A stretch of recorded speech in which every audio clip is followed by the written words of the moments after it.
بسم اللہ الرحمن الرحیم۔ السلام علیکم ورحمۃ اللہ وبرکاتہ۔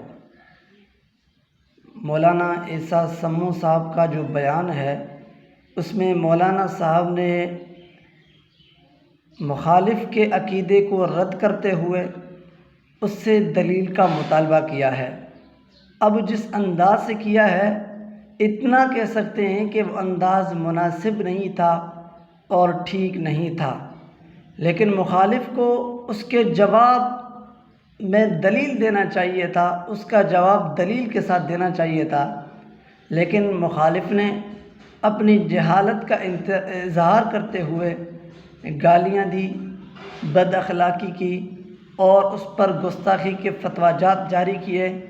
میں سوال یہ کرتا ہوں، کیا بریلوی مسلک کے علماء اپنے لوگوں کی اس طرح تربیت کرتے ہیں کہ دلیل کے بجائے گالی دو؟ کیا بریلوی مسلک کے علماء نہیں ہیں جو اس پر گستاخی کی فتویٰ جاری کریں یا اس پر بے ادبی کے فتویٰ جاری کریں؟ لیکن بات یہ ہے کہ بریلوی مسلک پر کوئی شکوہ نہیں ہے، وہ تو صدیوں سے ہمارے علماء دیوبند کے اوپر گستاخ ہونے کی فتویٰ جاری کر چکے ہیں۔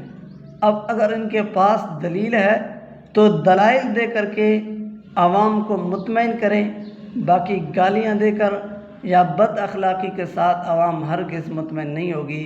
السلام علیکم ورحمۃ اللہ وبرکاتہ۔